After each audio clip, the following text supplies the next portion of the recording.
My name is Jody, and I'm a HOME-ARP specialist, and I'm joined by two fellow colleagues. If y'all want to come off and introduce yourself, Candace and Alona.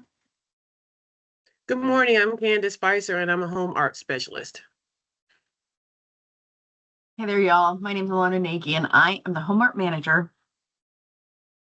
So, thanks. And I just went ahead and unmuted not unmuted officially, but allowed everyone to unmute themselves. So feel free to go ahead and do that if you are feeling so inclined. My name is Stephanie McKenzie from Lawrenceville, Georgia. I'm the executive director for the Rosebud Transitional Home. Welcome, Stephanie, and thank you for that introduction. Good morning, I'm Megan Vandebogert. I'm the CEO and Executive Director of Hope Through Soap out of Metro Atlanta. And my camera's only off because I'm currently in the Dominican with 4 teenage girls, and you do not want to see the background. Wow. Sounds exciting. Yes. Well, I'm so glad that HOME-ARP was on your mind so much that you thought of us while in the Dominican. That is dedication right there. Absolutely. That really good Wi-Fi.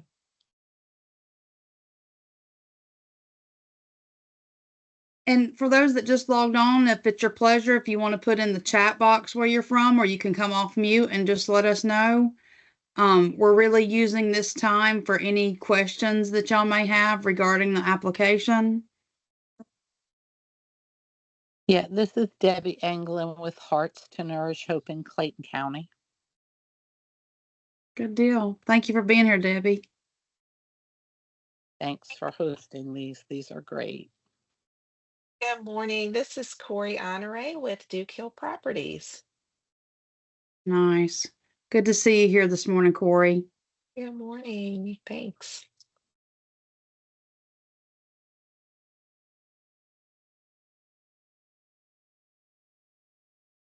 Good morning, Miss Neal. It's good to see you. And I see Teresa Smith is typing in now. I know that you're with Share House, but introduce that to those who may not know.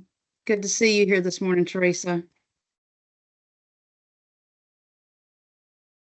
Thank you. I don't have much voice. Well,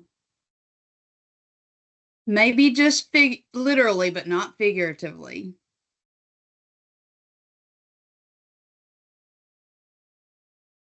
So I'm just, like I said, we're utilizing this time for any questions that y'all may have.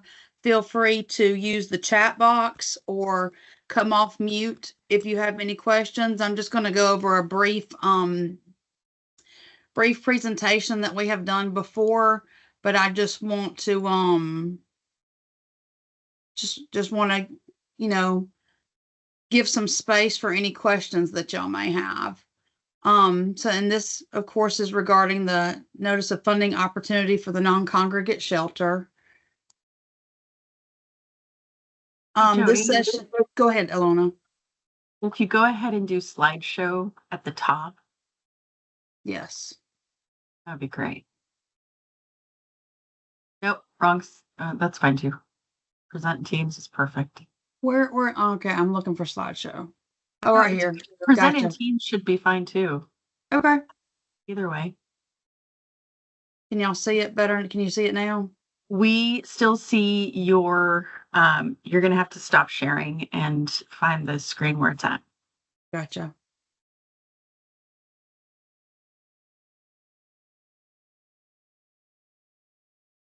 Okay, so we got a few additional people on. Perfect. Hi, John. Hi, Nancy. Hey there. So John and Nancy, if y'all want to just introduce yourselves, where you're from, that would be great. I am from the Montgomery, Alabama area. I work with Writer LLC, and I am in grant writing and implementation compliance. Good deal. I'm sorry. And a special shout out to Montgomery. I'm from Tuskegee. I was always good to hear home people on. Yes, yes, yes. My mom went to Tuskegee, actually. Yeah. Right. Mm-hmm. Good deal. And John, I've seen your name several times. Do you want to reintroduce yourself in the chat, or you can come off mute? No, sure. Happy to come off mute. My name is John McKnight. I'm with Southeast Housing Partners. We're an owner-developer of primarily tax credit properties. We're located just north of Atlanta, and we're just interested in just learning more about the NOFOs and different programs offered by DCA. Good deal. Many thanks for being here. And Ryan, I see you've just joined. If it's your pleasure, you can come off mute and introduce yourself, or do it in the chat, whichever is your pleasure. So just kind of going to go through this, the same housekeeping. This session will be recorded and posted to our YouTube page, as will the PowerPoint presentation. Ask questions throughout. That's why we're here. We're here to serve y'all, and help this be the best application that it can be for y'all. The Q&A will end at 11 o'clock, but our form, our NOFO Q&A survey will be up through Monday at 5 o'clock. That will give us enough time to ensure that we research and give y'all the best solid answers that we can for any questions that may come through. And for any application submission questions, please feel free to email Ilona Nagy, and her email address is at the very bottom of this slide. And before the end of the presentation, we'll make sure that it's in the chat. Again, really, we're here just to kind of touch bases on some of the high points of this NOFO for non-congregate shelter and to answer any questions that y'all may have.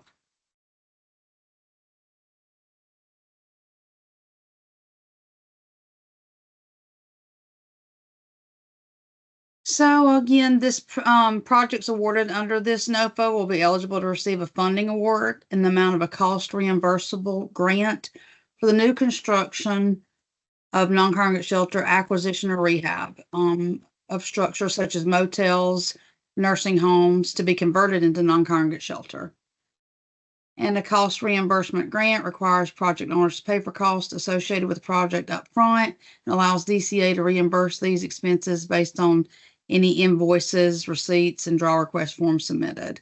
There's also an optional supportive services funding award in the form of also a cost reimbursement grant to support housing stability for qualifying populations in the shelter, which must be spent by January 1st, 2030.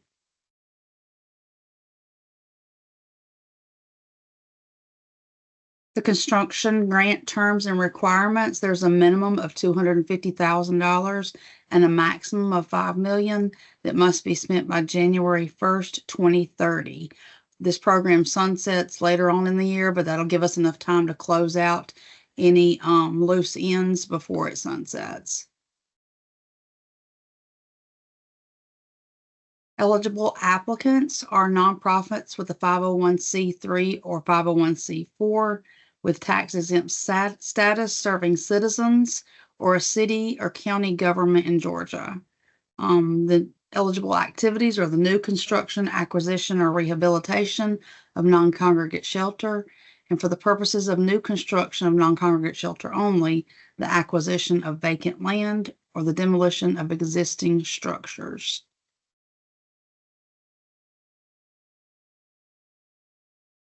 The application limitations, each applicant may only submit one application for review under this NOFO. Applicants may also apply for the optional supportive services funding, but cannot elect to apply for that on its own. It must be in conjunction with the application for non-congregate shelter. And it may sound like a broken record, but non-congregate shelter funds are for the sticks and bricks of the building only and not for any operational expenses. The addition of the seated supported services funding could really help someone build those relationships with partners and just make it the best program that it could be for the people that will be served in Georgia. Nancy, go ahead. Yes. Will there be multiple rounds of this funding? No, Alana, go ahead.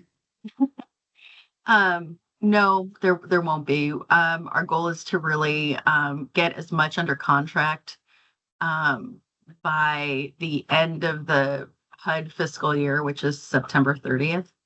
So we're really looking for developments that are ready to develop rather quickly, who are ready to go. So no, there won't be another round of this. So I'm sorry about that. But the other good thing though is that if you guys do want to complete an application, we're also using this as our chance to see what the needs are a little bit throughout the state too, and get a better idea. So maybe not through this funding, but there may be other funding if we're able to craft that out to keep doing this type of work, or recommend to other programs at DCA of what the needs are throughout the state. So it's good for us to know, what you all want to do.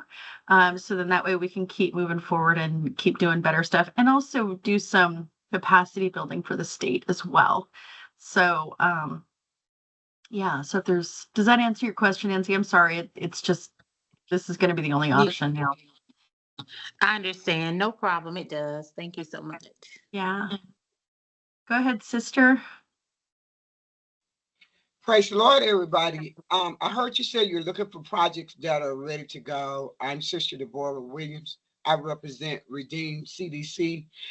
When you said projects that are ready to go, are you speaking about, and maybe I should let you tell me what you're meaning, but my thought is projects that already have a site plan development and so forth.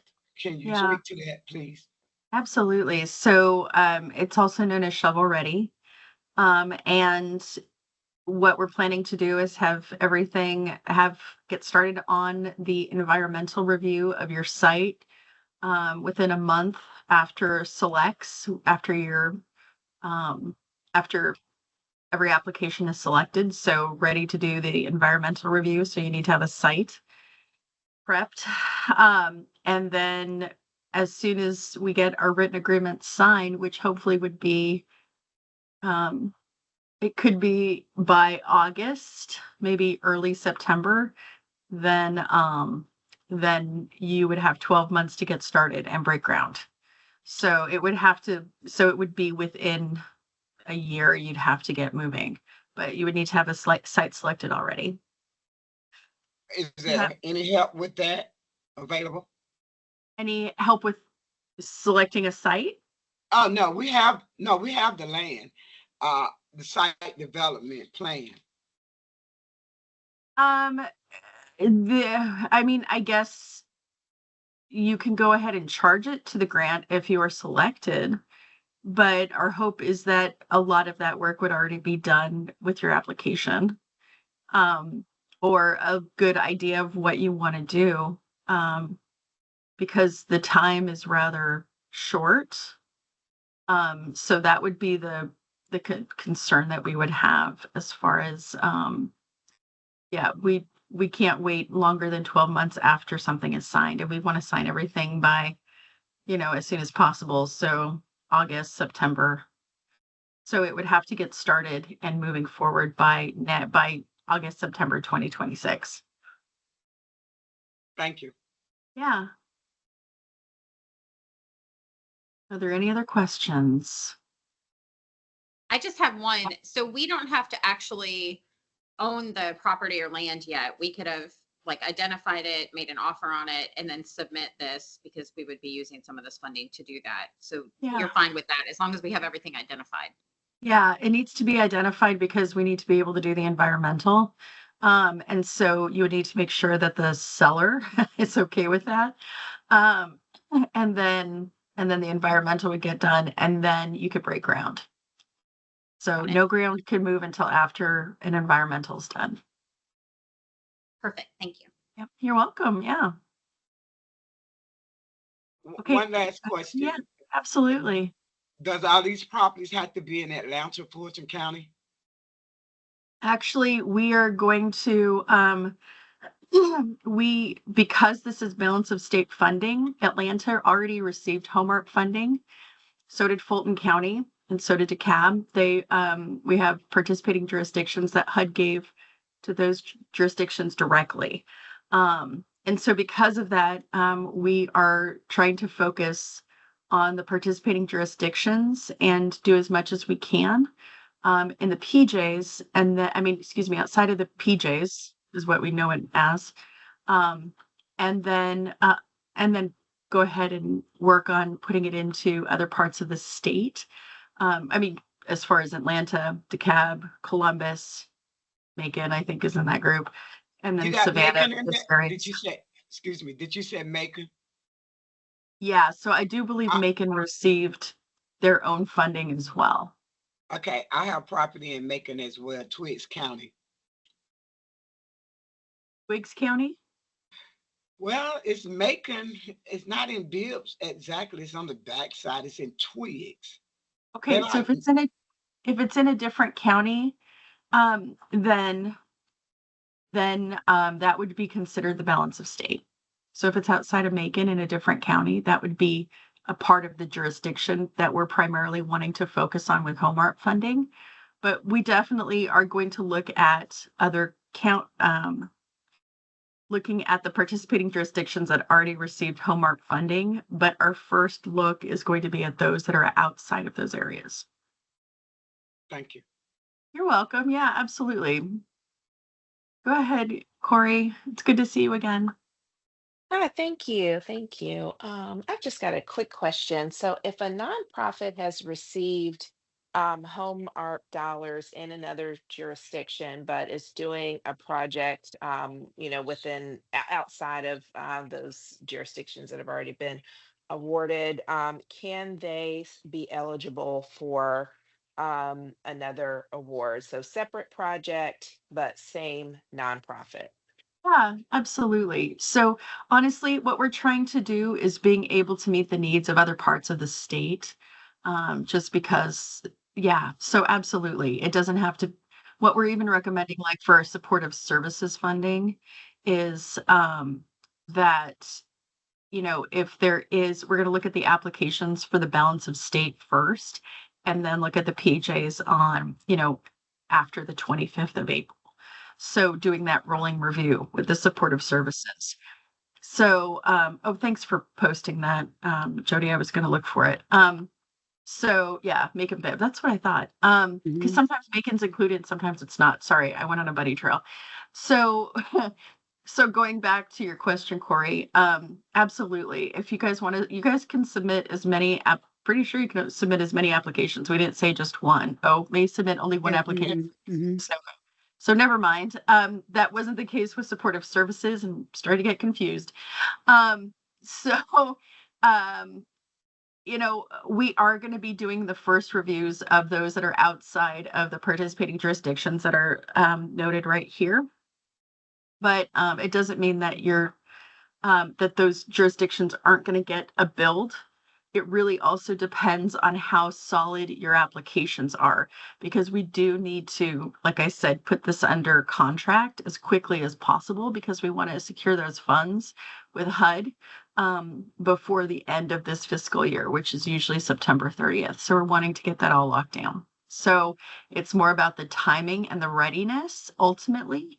But we are going to take a first look at those non-PJ areas, so those non-other areas, to see what we can fund outside of the cities, just because we know that there's a huge need there and we're wanting to work with both. So does that make more sense, Corey? I hope it does. I think so. I think so. And what would you consider Clayton County? Is that That would be the whole considered to be okay? Okay. So, but that's outside. That would be considered part of this balance, correct? would be considered part of a PJ. They already Clayton County already received money from HOME-ARP. Okay. Yeah. Okay.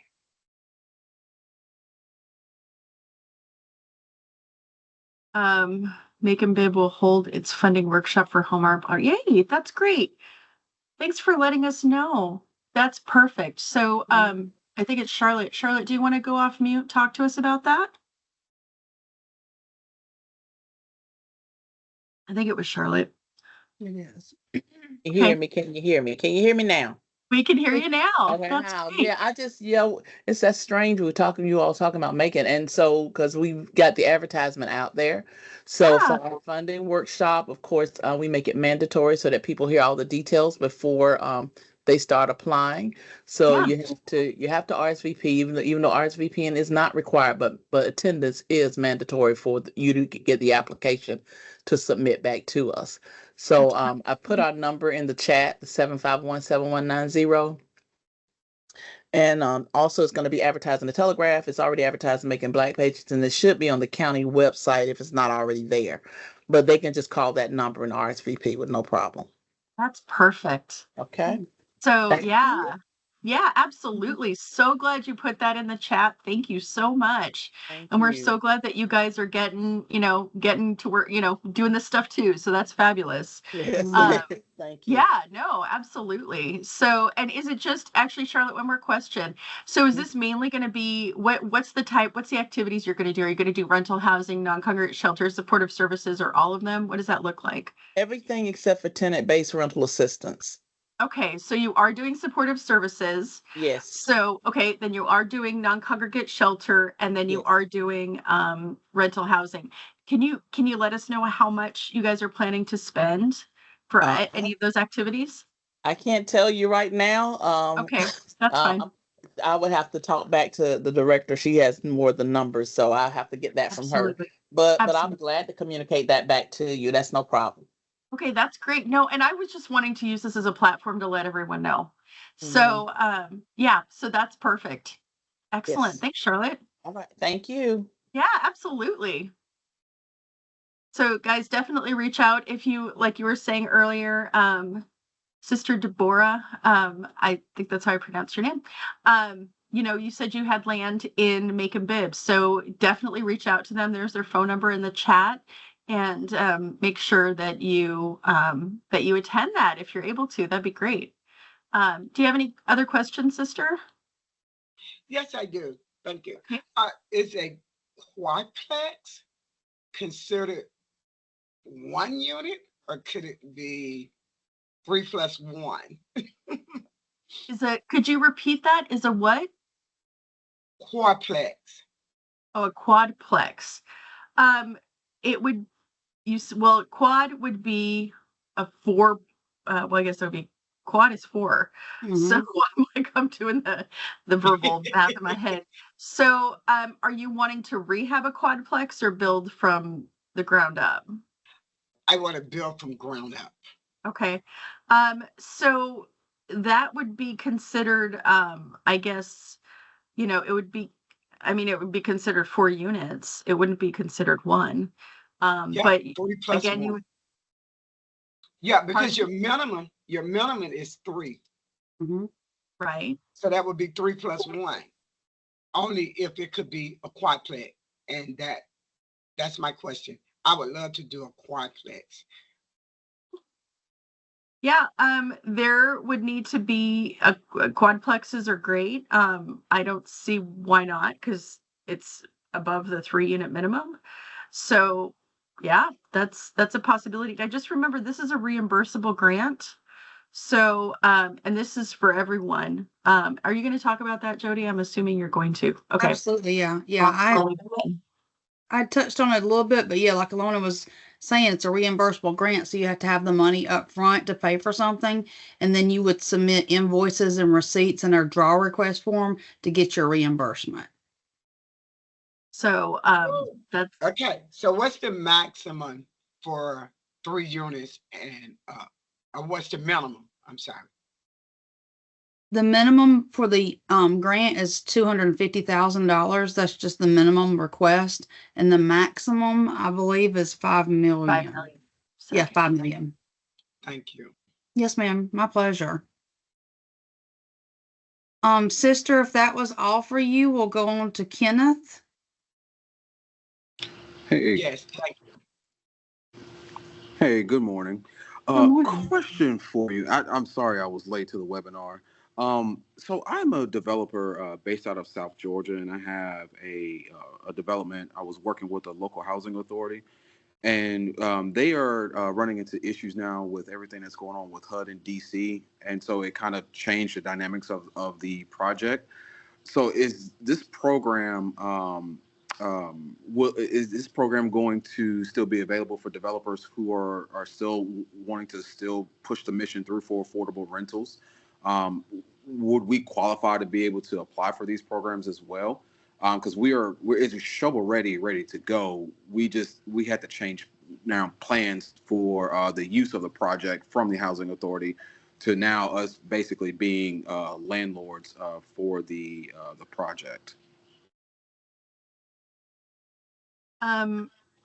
So Kenneth, this would not be rental housing. So Okay. this would be a development for units that have a locked door and a bathroom for every unit, and Right. that is not leased based. So no leases. Okay. Okay. So if you want to develop a shelter, that's definite, or rehab like a hotel, motel, or hospital or something like that, and make it into a shelter, absolutely, we would definitely consider that. Mhm. But if you're wanting to really stick to rental units, um, the only thing that could possibly work with that is if you shifted, um, um, sorry, so, I'm getting distracted, sorry. So if you're wanting to shift it to permanent supportive housing, and even I think, Jody, I know that if I'm not mistaken, you could also shift it to rental units. Um, but that would have to be after, I think, at least 10 to 15 years. There's a minimum use that you're going to have to do before anything is changed over to a different option of usage for the units. So it can shift to a lease-based unit, but it would have to be after a minimum use period of, I think, somewhere between 10 to 15 years. That's correct. Mm-hmm. Okay. Okay. All right. Thank you very much. You're welcome.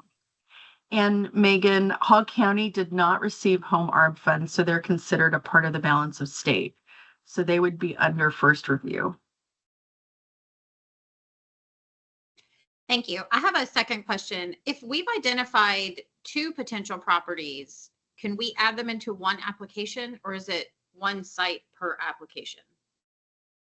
Like, can you only have one site? Yeah.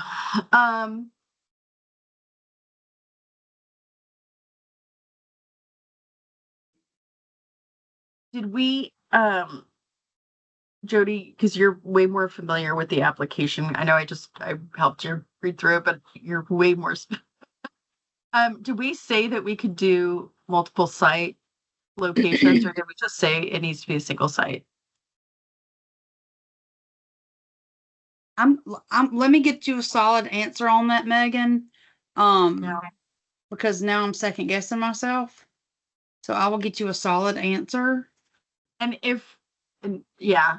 So, and Megan, I think it probably depends. Okay, one thing to consider is the environmental. So if it's multiple sites, you would need to get environmentals done on multiple areas. So that's big consideration. And two, I think it just depends on how well everything kind of works together. I think if you have multiple sites, you would just need to show to us that how they all work together, and it's not so much if the focus is very separate and it doesn't, sometimes you read applications and it feels like 2 sites just would like to get funded to get built, which I get, it's important, but it doesn't seem to work together. We would have to see why these 2 sites are in the same application. They would need to make sense. I guess it's the best way of saying if 2 sites are allowed.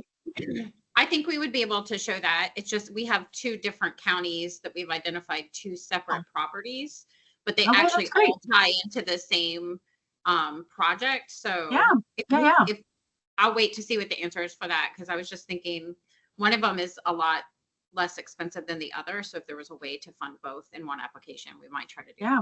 I think, yeah, if you can have it make sense in your application, then I don't see why not. I think it just depends on if we specified only one site per application. And I don't know if we did, because quite honestly, not often is there multiple sites for Right. a congregate shelter. So I think that was probably more it than anything. So if it doesn't say anything, then y'all know the rule. So Right. And honestly, I don't believe it does say anything about one site. you can Just one submit one application. application. One Yeah, application. Okay. Thank you. Yeah, because even under site control, it says when it's speaking on site control, it says if site control for a property larger than a site or sites. So it says site or sites. So yeah, there's no minimum on that as well, or maximum.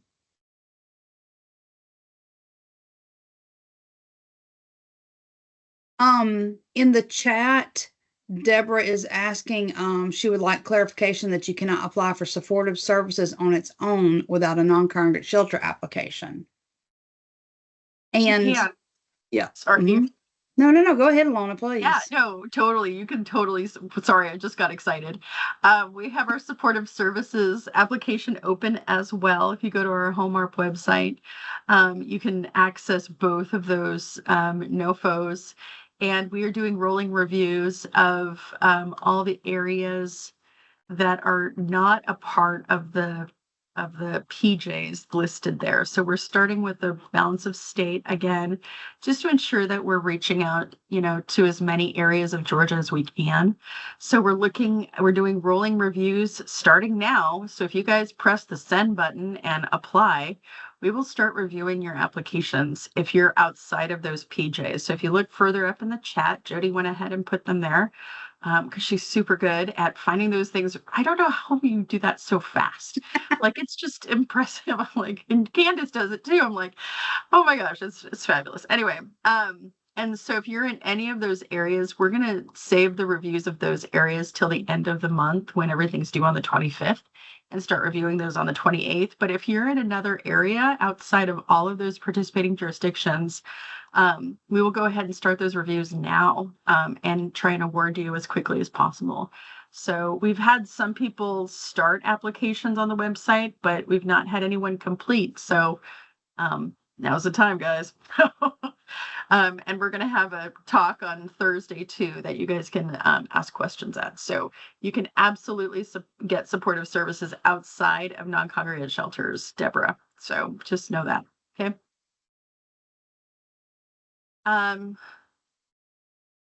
Sister Deborah.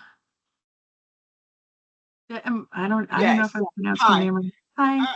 For some reason, my chat is not working on this side. So what is the lady name in Macombsville County? What is your name? Oh, yeah, we can go ahead and state that again. And it's Charlotte, if I'm not mistaken. You're right. Yeah, Her name is Charlie? Charlotte Woody. Oh, Charlotte. And she's from Macon Bibb, and I'm guessing from the local jurisdiction there, the development jurisdiction. And her phone number is 478-751-7190. And the workshop is Wednesday, April 16th. So next week at 10 a.m. And I think I had everything but her name. Charlotte, what is her last name? Woody. Woody. Okay. Huh? Thank you. Thank you. She's the assistant director of the Macon Bibb County Economic and Community Development Department. Wow, you need a really long business card for that one. Wow, look at God. I almost didn't make the meeting. This is awesome. Thank you, That's ladies. fabulous. You're so welcome. Yeah, Yay. it is our pleasure to be here. We want this program to be Wow. as seemingly, easy as we can make it for y'all. Yeah, you come with the capacity. We want to come with the knowledge that we have to make this the best program it can for those that that really need it in Georgia. And Nancy has asked if these slides will be available afterwards. We will make these available on the website if they're not already. This is kind of an old, because we're just using this space for y'all to ask your questions. I'm kind of going over an older presentation, but I will ensure that it is available if it's not already up on our website. And earlier Alona was talking about the restricted use period, and this just says during the restricted use period, HOME-ARP non-congregate shelter may remain as non-congregate shelter. It can be converted to permanent affordable housing or converted to permanent housing as defined in the McKinney-Vento Act.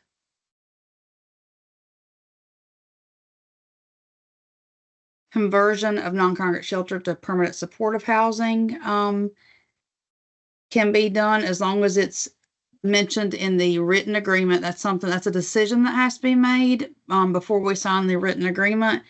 And the owner of the HOME-ARP non-congregate shelter must describe the conversion as a possible outcome, specify the conditions under which conversion will be permitted, and require that DCA may approve any conversion in advance.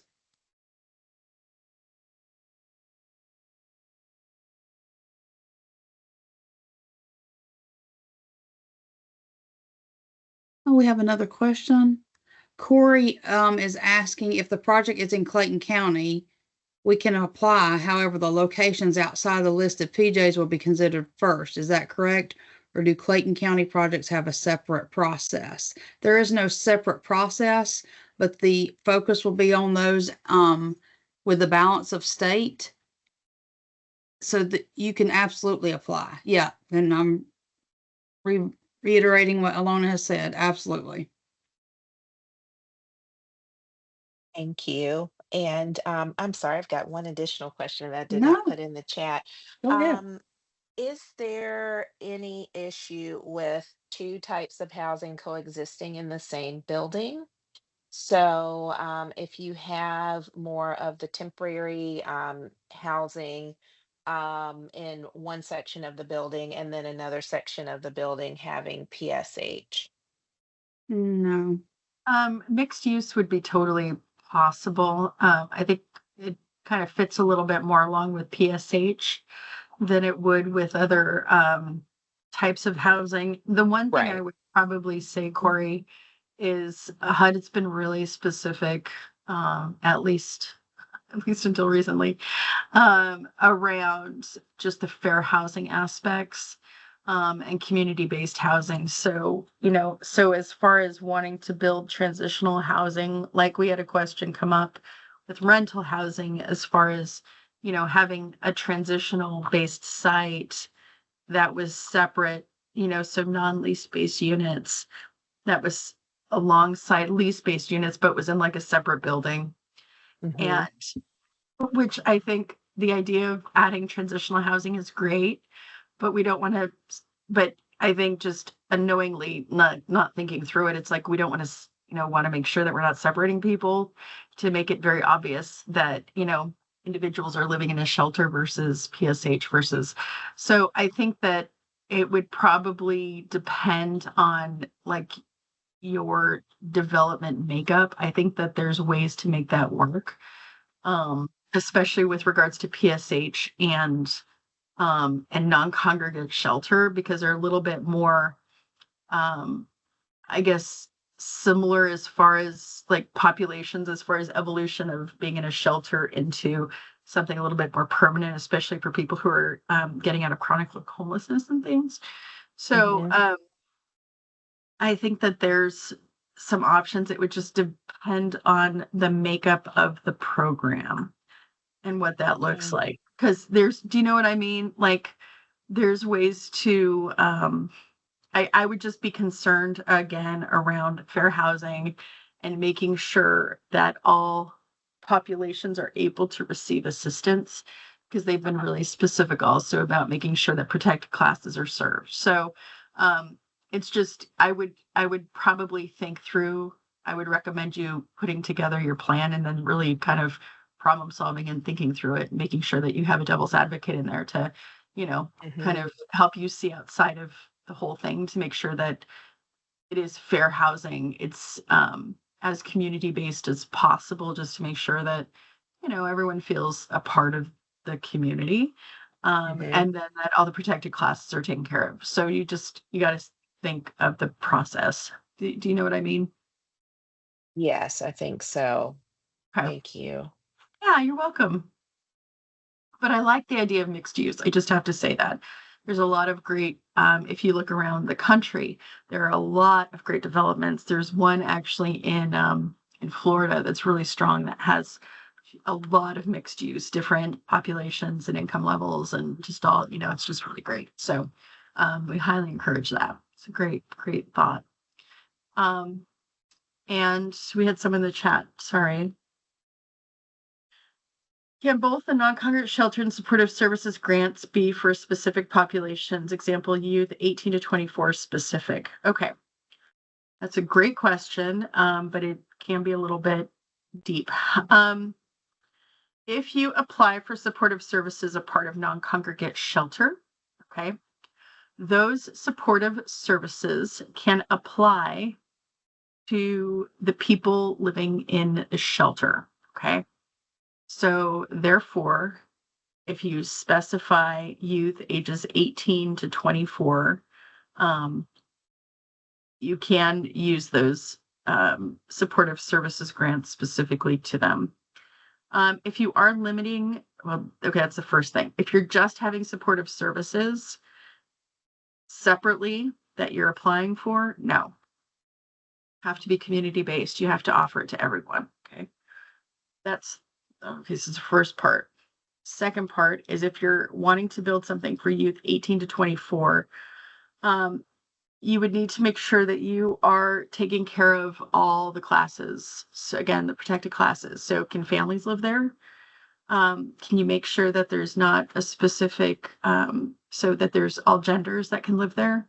Making sure that all abilities can live there. So that would be the other thing, a part of the non-congregate shelter that you would have to consider. And then limiting to youth, we may need to get that approved from HUD, just because they're kind of anything that's limited. We're trying to limit population groups as far as the qualifying population, so homelessness, at risk of homelessness. We haven't asked HUD to limit the ages, however. So we would probably, if you're wanting to limit the non-congregate shelter to youth, we probably would need to get that approved from HUD, and that may take time because we have to do public comment, we have to do the update to the allocation plan, and we have to submit it to HUD. So applications with as few limitations as possible that are outside of the qualifying populations that we're requesting from HUD right now in our allocation plan, which is currently posted to the website, by the way, would be the best to consider. If you're wanting to hone in more on different groups, then we're probably there. We won't be able to expedite that request as quickly as possible. And HUD mandated that any limitation and any preference that we make to all of HOME-ARP go through a substantial amendment to the allocation plan every time. So that was a really long answer, but I think it covered everything. Does that all make sense, Megan? Do you have any specific questions around what I just said? Yeah, I think so we hold 6 of the YHTP grants, and so we've been working a lot with HUD because we're getting a lot of calls from different counties that are north of where those YHTP funding areas are. And so when our teams have been going out and just kind of figuring out like what counties have a higher youth population. Right. We've identified 3, and so we're looking at maybe starting something for 2. And it was actually our HUD person who said, "Oh, you should look at these other opportunities." And then when we were at the housing symposium, I was listening in on that too. So I wasn't sure, but I kind of hear what you're saying of like, if we made the shelter specific for an age, then supportive services would get tied to that age. That makes sense to me. But it sounds like it's a huge pain if we were to apply for that, because you'd have to get special permission. Is that right? You would have to, for the limitations, we would. So Got it's not impossible. We would just have to ask. And again, because everything is, we want to get everything under contract as soon as possible. So, yeah. Okay. So I are hope that makes you sense. advising more to not do that? Because I'm also assuming that given everything that's going on right now, like asking for anything with limitations might get shut down. So would you advise not doing that? It's what we're already going to ask for. And like I said, we're asking for limitations and preferences to the qualifying populations. So that would be, limiting or preferencing homeless, or limiting or preferencing domestic violence. Those are things that we're asking for. And all of that information, like I said, is up on our website. So that's something that we're putting out there, limiting to a specific age group. That when that could be a little bit, we would have to do a whole other ask for that, is what it comes down to. And the timing of it would be something, let's do this. Megan, why don't we, let me take it to some other people just to make sure. Okay. I don't want to, because I don't want to, no, I want to still encourage you to apply. But it feels like, since you guys, and I love the fact that you guys already are receiving YHDP assistance and you guys are part of that group. That's awesome. So I think what we're trying to do is figure out how to fit it into all the other spaces that are going on. And what it may come down to is one of 2 things. One is we can make it work. And the other is just, this may not be the grant for you. So, so that would be the other, there's just the 2 perspectives. So what we'll do is we'll put this on our list of Q&As, and then we'll just post it to the site later on this week. And just let you know as far as what youth non-congregate shelters, if that's an option, because ultimately that's your question, right? Can a youth program apply? Yep. So let me get for sure on that, as far as, we've got a lot moving. We got a lot of parts moving in our program right now. So let me get back to you on that one. Okay. Okay. Thank you. Sister Deborah. Okay, I'm back. Warner Robinson, is it included? And then I'm going to make this a double question so I don't have to come back, so we can all close out. And what's the minimum acres required? And I'm looking at Warner Robinson. I have property there also. I have an acre in Warner Robinson. Great. Well, you got property everywhere.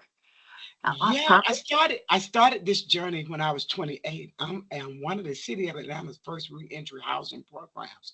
Started in 1994. Nice. Hey, well, Warner Robins is not considered a part of the participating jurisdictions. So absolutely.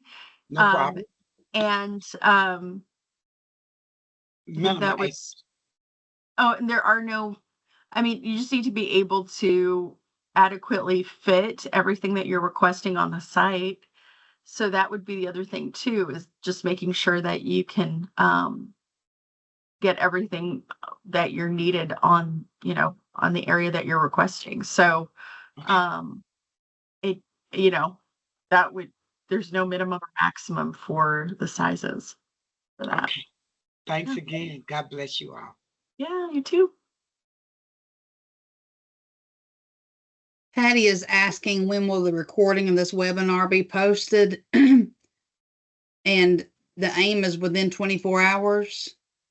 Oh, yeah, we'll definitely have it by the end of the week. I don't know about 24 hours, but we've got a Oh, lot shooting going for the on, stars folks. here. Yeah, I know. So definitely by the end of the week, but we're definitely working with our marketing communications team to make sure it gets up as quickly as possible. So a few months ago, 24 hours was a pretty easy turnaround, but nowadays it's been a little.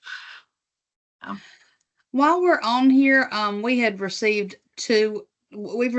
a lot of questions, and those answers, the Q&A is on our website, and it too will be, we keep a check on the surveys that come in, and we update those as soon as we can.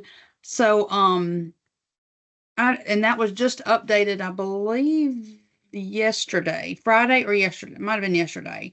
But while we're here on this call, we had 2 questions come in that we just want to kind of go over. And thank you, Candace. Thank you so much for that. Candace has just posted a link in the chat to this NOFO for your information.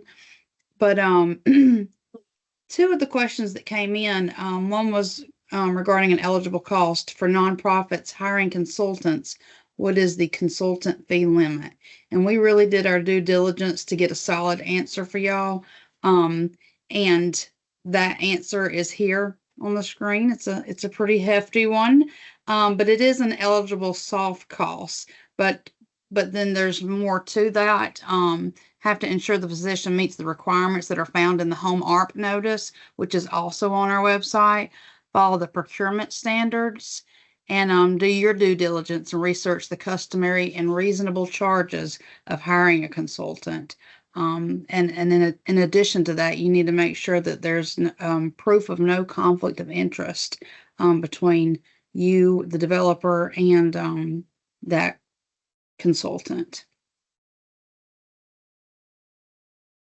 The next question that we got was, how will you support the Christian nonprofit organization? And we are here to say that anyone can apply. There's no limit on if you're a Christian organization or not. It's just that religious activities must be separate from the HOME-ARP funded activities, and it has to be voluntary by the participants. It's not something that you say you have to do this in order to come into this HOME-ARP non-congregate shelter, because our aim is for not only for the non-congregate shelter, but rental housing and even supportive services need to be low barrier.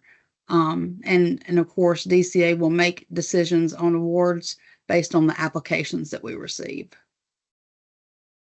Does anybody have any questions as far as that goes? Could you give some examples of low barrier? Like if someone were to come into the shelter and they met everything, but someone saw that they were maybe coming off of a high, they have the right to be in the HOME-ARP shelter. You can't turn them away because they've been on drugs or because they're drunk. We're all adults and they can sleep it off. You're there to house them and to not and to look past stuff like that. If someone were to come in and saw themselves as transgender, you can't turn them away for that. And this is the beauty of a non-congregate shelter, is that you have privacy, so that people can be behind a locked door and have privacy.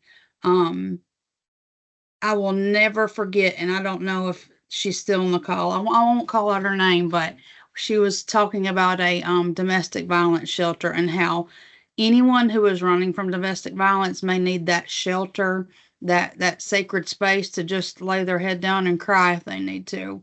HOME-ARP needs to be open to all who come seeking housing, as long as they're eligible under the 4 QPs, which are homeless, at risk of homelessness, those fleeing domestic violence, stalking, human trafficking, and the last one is overburdened with rent. Probably most of the time you wouldn't see someone that was overburdened with rent coming in, but they are a qualifying population. So yeah, just need to make that as low barrier as possible. And Nancy, yes, low barrier does align with housing first. Yes, absolutely. So the housing first piece, and basically it's just making sure that, there aren't a lot of check boxes in order for someone to be allowed into the um, the shelter. And so, mandating, like Jody said, mandating program participation, mandating a um, drug test or something like that in order for someone to get into the shelter. Really, it's just to help people get housed as quickly as possible. And so that's kind of the focus of the low barrier and housing first focus. So yeah. So limiting requirements, or that someone, like keeping families apart. So in some shelters, like if someone has a son and it's a women's shelter, that the young men need to, stay separately. That's the whole reason for the requirements of the non-congregate piece, so that every family and household has a place to stay. And so, so that way you can't deny them for, having just multiple genders in a family. And so that way the young boys can stay with the moms and their sisters and the whole family.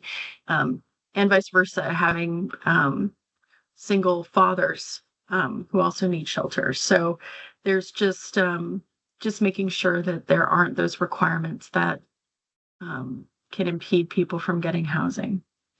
One last question. If a size of a room accommodates only one person, is that okay? Again, your shelter needs to be able to serve families. Now, that's not requiring every unit to be accommodating a family, but you do need to be able in your shelter to accommodate families if they're housed. That is a protected class, and you need to ensure that they're all a part of the shelter. So.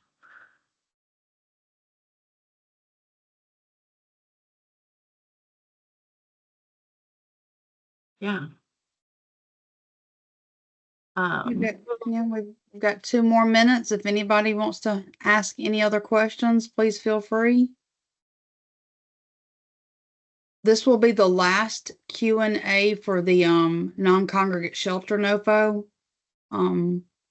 But y'all can ask questions on Thursday. It's just going to be an open office hours. So not to contradict Jody, but I'm just saying we're trying to have as many opportunities for y'all to ask questions as you want. So yeah. Yes, and we'll have our survey open, like I said, through Monday at 5:00. So if you have any questions that you want to ask, don't want to ask on camera or in this public chat, please feel free to utilize that. I will find that link and put it in the chat, so that it can be easily accessed.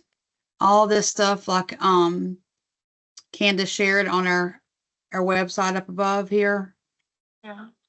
In the chat, has the links to everything, but for your convenience, I will definitely post that link in the chat. And Jody, you know what? While I'm thinking about it, one more thing as far as low barrier requirements, fee for service, fee for participation. Absolutely, yes. That is something that would probably be considered a barrier to admission as well. So just making sure that everyone has access to the supportive, to the non-congregate shelter. And just remember, on the flip side of that, we can't also ask for operating costs. So just make sure that for the shelters that you have those operating expenses built in, that you're able to cover, whether by another grant or another form. And so, if you guys have a thrift store or something like that, or a really great foundation that contributes, so then that way there, aren't any fees, or if there are fees, DCA needs to approve those first. So, and that's it. I just want to make sure we mention that because that just came up to, in my brain as low barrier. That's good. So. I do. Okay, well, that ends this session. We appreciate all the questions. They're great questions. We will make sure to upload them by the end of the week. And if y'all have any other questions, feel free to join us Thursday. And y'all have a good rest of your day. Y'all Thank have you. been so Y'all. so Thank much. you. Take Our care. pleasure. Mhm. Bye-bye. God bless. So long. God bless you. Thank you.